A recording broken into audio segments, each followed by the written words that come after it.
Bem, pessoal, então vamos falar aqui um pouco sobre o assunto variável de transformador. O pessoal pergunta muito o que é uma variável de transformador. Como se chegou a isso? Como escolher? Como achar uma variável de um transformador que já foi bombinado? Como saber com que variável esse transformador foi feito? Então vamos tentar entender isso aqui. Bem, quando eu comecei a aprender sobre transformadores, eu não tinha muito conhecimento com transformadores, mas pegava, reformava e com isso eu fui catalogando muitos transformadores que eu fazia. Fui gostando do assunto e aí fiz um curso à distância. Com isso eu vim a confirmar todas aquelas anotações que eu já teria feito sobre diversos transformadores que eu reformei. Só que até então eu não sabia calcular, apenas reformava, mas tinha as minhas anotações e as minhas supostas teorias. E com o tempo eu vim a confirmar que todas elas realmente eram verdadeiras. Mas uma questão é o seguinte: esse termo variável não é um termo técnico catalogado. Ele é um termo técnico usado pelas empresas, mas ele não é catalogado. Você não vê em livros sobre transformadores, você não vê em aulas sobre transformadores que você tem que usar uma variável. Diz-se que você tem que usar uma constante para a fabricação de transformadores. Essa constante determinada para 60 Hz é 48,4, identificada como G. G sobre S é igual a J, vezes E é igual a N. Então G, se eu pegar essa constante, que era para ser uma constante, e dividir por S, S é a medida do núcleo, como aprendemos nas aulas sobre transformadores. E dividir por S, eu vou encontrar J. J é o mesmo que espiras por volt. Quantas espiras é preciso para ter 1 volt? Vezes E. E é a tensão de trabalho. Tensão de trabalho de entrada e tensão de trabalho de saída. J vezes E é igual a N. N vai ser o número total de espiras. Então, se eu pegar aqui a minha constante de 48,4 dividido por S e eu encontrar aqui 1 vezes E, eu vou estar usando uma tensão de 220 volts, eu vou ter aí vezes 1 vezes, então seria 220 espiras. Eu colocaria 220 espiras no primário desse trafo. Isso, J aqui, é proporcional ao número aqui de S. S, como eu falei, é a medida do nosso transformador. Suponha aí que o nosso transformador tenha 48,4. 48,4 dividido por 48,4, J seria 1. Vezes E, que é 220, N seria 220 espiras. A tensão de trabalho desse trafo na saída queríamos 12 volts. Então, J1 vezes E 12, eu teria 12 espiras na saída. Sim. Mas o que vemos na maioria dos trafos não é uma constante, e sim uma variável. E por que não usar a constante, que já que ela foi feita para 60 Hz, foi determinada pelos engenheiros e coisa e tal? Bem, quando você faz um transformador só, uma fonte ali, você vai querer o melhor rendimento, escolheria ali essa constante. Mas suponha que você vai fabricar uma diversidade de transformadores aí. Suponha aí que milhares dele. Se eu baixar essa constante, fazer dela uma variável, deixar ela aí entre 40 a 42, eu vou estar diminuindo em cada trafo uma certa quantidade de espiras que será significativamente alta em muitos transformadores, o que renderia muito aí em questões de gasto, despesa de dinheiro, economia e coisa e tal. e também o tamanho desse transformador, o tamanho da janela dele. O peso desse transformador vai diminuir e com isso várias coisas. Mas outra coisa importante que descobriram foi que boa parte dos transformadores não iria ficar ligada muito tempo. A maioria vai usar um transformador, vai deixar ligado 5 minutos e desliga. Bem, se um transformador vai ficar ligado 5 minutos e depois desliga, por que fazer ele com esse desperdício de fio? Então vamos ver aí uma maneira de trabalhar com menos espiras e que esse transformador não fique tão ruim. Porque afinal de contas, se eu tenho esse transformador aqui e eu colocar aqui uma volta e colocar uma volta também na saída, se eu aplicar aqui no primário uma tensão de 2 volts, vai sair 2 também, já que o outro tem uma espira. Se eu colocar aqui 220 volts, vai sair no outro a mesma coisa, já que tem a mesma quantidade de espiras. Mas só que as espiras aqui, se forem poucas, por exemplo, aí uma volta, e eu aplicar uma tensão de 220 volts, a indutância aqui é muito baixa. E praticamente não há resistência, não há barreira para impedir que essa corrente atravesse de um lado para o outro aí, uma corrente grande em alta velocidade. Então o que eu vou ter aí é uma queima, uma estoura de um fio, um curto-circuito ou um disjuntor desarmando aí rápido. Bem, mas eu falei em um vídeo que uma máquina de solda, uma determinada máquina de solda foi feita com uma variável de 25. Como eu cheguei a isso? Como determinar que essa máquina foi feita com a variável de 25? E também falei que uma variável de 25 seria muito baixa, que a máquina não teria muito rendimento. Sim, porque as empresas não fazem com a constante ou com a variável maior? Como eu falei, iria aumentar o número de espiras, iria aumentar o tamanho do trafo para cabeças espiras, iria que aumentar um pouco as espiras do secundário para essa tensão ser maior, para vencer a barreira de indutância do primário e conseguir tirar uma corrente alta no secundário para poder fazer a solda e o trafo ter uma alta resposta. Então vamos aqui a um trafo de solda. Esse é um dos trafos de solda que a gente vê aí muito. Olha, ele tem esse núcleo no meio que é uma parte aí das lâminas de ferro silício que penetra nesse lucro. Quando ele está todo fechado, impede aí que a corrente passe aqui do primário para o secundário aí. Cria uma determinada barreira aí.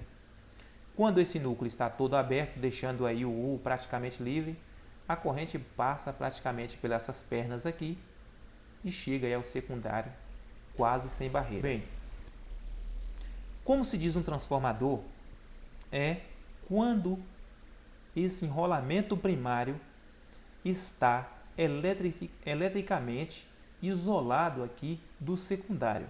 Nesse aqui dá para ver claramente que este fio aqui não está ligado a esse eletricamente. E aí o pessoal pergunta, mas como é que essa corrente passa daqui para ali?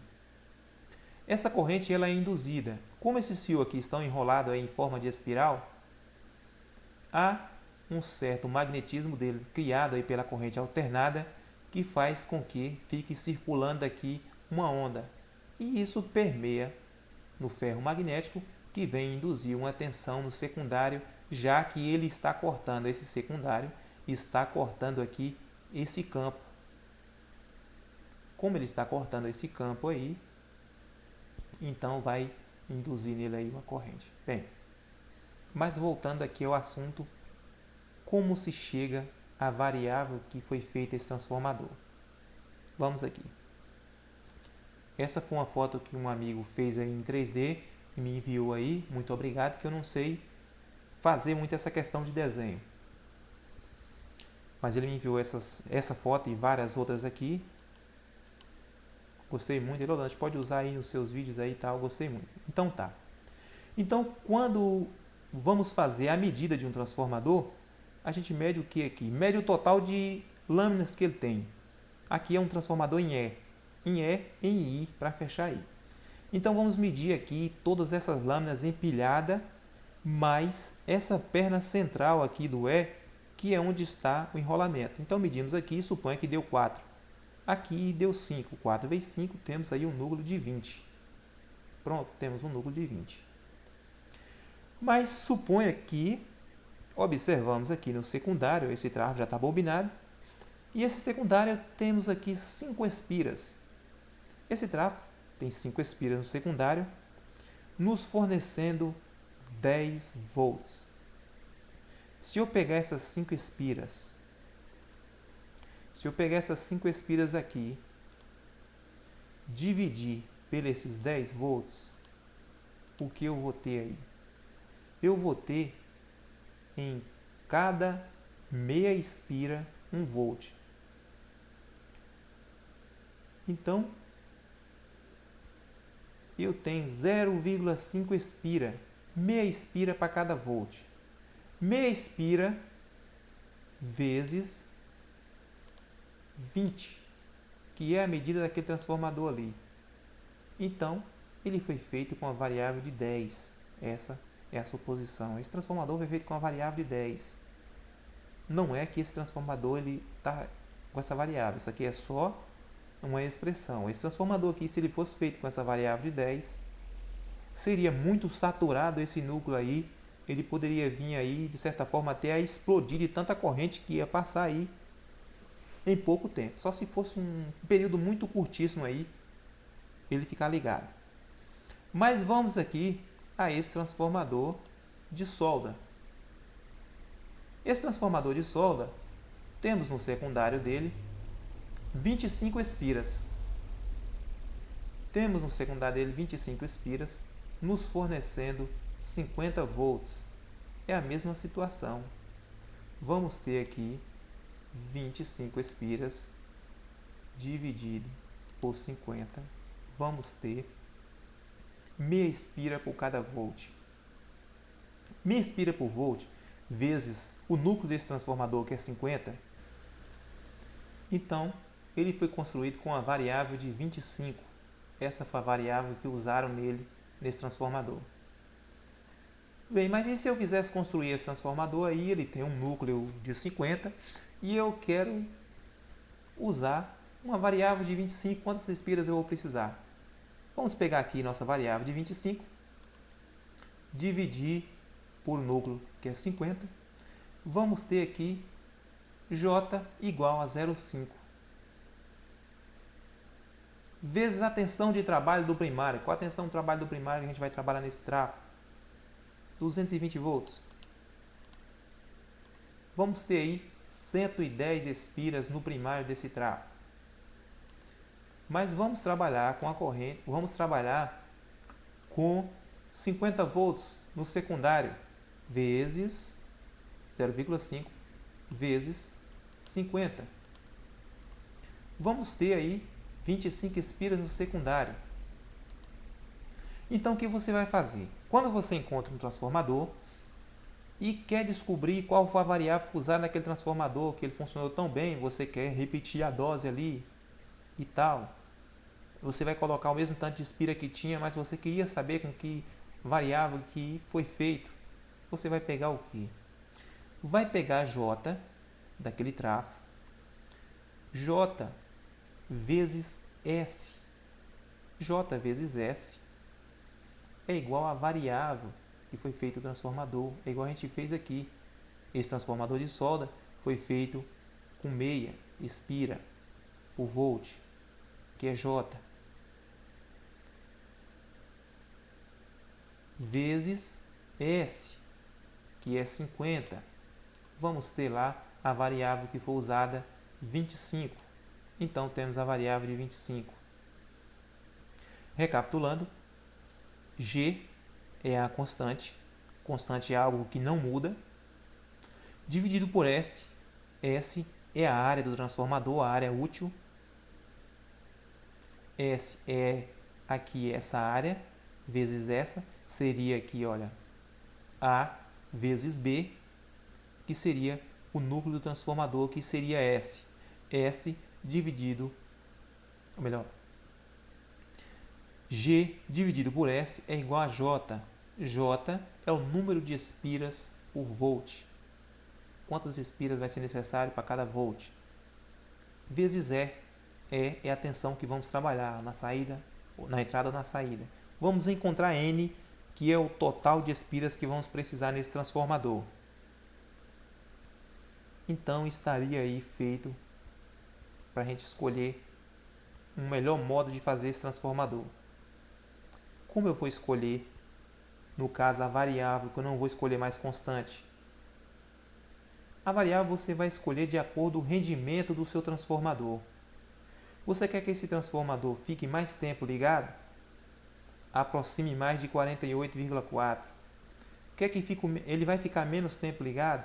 É um trafo de alta resposta que precisa lhe fornecer ali uma alta corrente por poucos segundos. Vamos pôr, por exemplo, aqui uma pontilhadeira. Uma pontilhadeira é uma máquina que precisa de uma alta resposta em um período curto. Eu posso fazer ela aí com 20 a 25. Se eu colocar ela com 48, eu preciso de um trafo maior para caber todas as espiras e colocar uma tensão um pouco maior no secundário para puxar aquela corrente de trabalho necessária para fundir uma chapa com a outra. Com isso aí eu vou melhorar também o rendimento dessa máquina, que ao invés de eu trabalhar com ela 1 hora, eu passo a trabalhar com ela 2 horas de trabalho. Não necessariamente ali contínuo, soldando ponta ali, mas um ponto e outro aí na sequência. Mas e se essa máquina fosse uma máquina de solda? Qual a variável que eu vou usar? A variável que as empresas usam nessas máquinas de serralheiro, essas máquinas simples, é 25. Sim, mas é muito pobre, 25. Mas a máquina de serralheiro dificilmente ela fica mais que 5 minutos em solda contínua.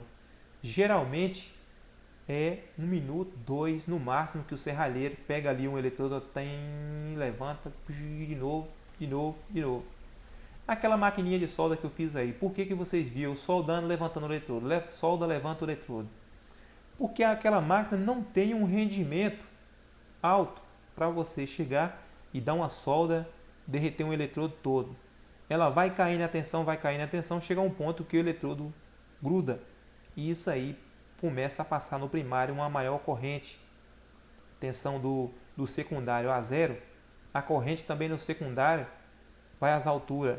Com isso aí queima o enrolamento, queima diodos e sai derretendo tudo, e o eletrodo gruda e vira aquela coisa. Quando você levanta, a tensão se estabiliza novamente, os capacitores, naquele caso que eu coloquei capacitores, se recuperam e você está ali soldando sempre. A máquina esquentou, você desliga, dá um tempo. Outra coisa que às vezes confunde muito é o fator rendimento da máquina, que vai ser ali o tempo de trabalho dela. Por exemplo, se a sua máquina tem um fator de rendimento de 80%, a sua máquina foi avaliada que pode soldar 8 minutos e descansar 2. Esse foi a variação de tempo aí que você vai ter o rendimento da sua máquina de 80%. Se ela está classificada como 50%, você vai soldar com a sua máquina 5 minutos e descansar 5. Ah, mas eu tenho que ficar 5 minutos com essa máquina parada para soldar outro eletrodo? Não. Eu vou derreter um, eu vou soldar o outro. Só que com isso, essa máquina, o tempo que ela iria ficar ligada vai diminuir, porque ela vai aquecer mais. E quando ela aquece mais, ela passa a usar uma maior corrente e perde a eficiência de questão de solda. Sim, mais uma máquina com rendimento de 80% e uma máquina com rendimento de 50%. Qual que solda melhor? Em questões de solda não foi avaliado isso aí nesse quesito. Elas vão soldar do mesmo jeito. Vai derreter o eletrodo do mesmo jeito. Só que a de 80% você vai ter um rendimento maior em relação a tempo de trabalho. Bem, outra questão é o seguinte. Se vocês tiverem alguma dúvida, pode deixar abaixo do vídeo. Dependendo, eu faço outro vídeo para procurar explicar melhor essa questão. Quando tiver uma pergunta, procure colocar aquela pergunta naquele vídeo relacionado. Então, nesse vídeo de transformadores, vamos procurar estar falando sobre o assunto transformadores máquina de solda que está dentro do mesmo assunto aqui, ou transformadores, fonte, essas coisas que está dentro do mesmo assunto. Mas não vamos falar aqui de time, não vamos falar aqui disso ou daquilo que não tem a ver com o assunto, porque os leitores eles leem a página abaixo para ver se alguém já fez aquela pergunta que ele queria fazer e ali ele vai encontrar aquela resposta dele, às vezes não precisa. E muitas vezes também um colega da gente está vendo aquelas respostas e ele acha que cabe um complemento, então ele abre aquela pergunta, a gente procura deixar também a pergunta aberta. Quando vocês postarem, tenha esse cuidado de verificar se a pergunta de vocês ficou aberta, porque muitas vezes você posta achando que a pergunta ficou aberta e no cantinho lá está dizendo que você não quer respostas à pergunta. Você posta sua pergunta e ninguém responde ela e você fala, poxa, ninguém me respondeu. É porque você deixou a sua pergunta trancada. E quando você deixa a sua pergunta ali aberta, as pessoas vão ver ali, vão ver algum complemento e complementar algo que eu não respondi. Então isso ajuda muito. Ou às vezes abrir uma discussão no que poderia ser melhorado. Às vezes eu falei algo dentro de um contexto que outras pessoas que tenham um maior conhecimento. Então vai ajudar a gente a resolver isso aí. Então é para isso que o canal ele é aberto a discussões, mas que seja algo voltado para aquele mesmo assunto ali. Não podemos começar essa página aqui sobre variável de transformador e terminar falando de pizza ou do churrasco da casa de José, de João, que não convidou não sei quem. Então um contexto totalmente diferente. A gente tem página no Facebook, a gente tem uma página também no YouTube que pode fazer perguntas relacionadas a diversas coisas e a gente comenta naquela página diversos assuntos. Mas nessa sobre esse vídeo relacionado, procure sobre esse mesmo assunto. Lançou um vídeo novo falando de um outro assunto, não vamos colocar naquele vídeo novo perguntas que não tem nada a ver com aquele vídeo. Você fazer um comentário é uma coisa, uma pergunta é diferente. Um comentário, você, oi, tudo bem, gostei, ficou legal isso ou aquilo, ou não gostei de tal coisa, tá aí para comentar. Então, desde já agradeço a vocês, se gostaram, compartilhe para que outros vejam, se inscreva no canal, muito obrigado e até a próxima.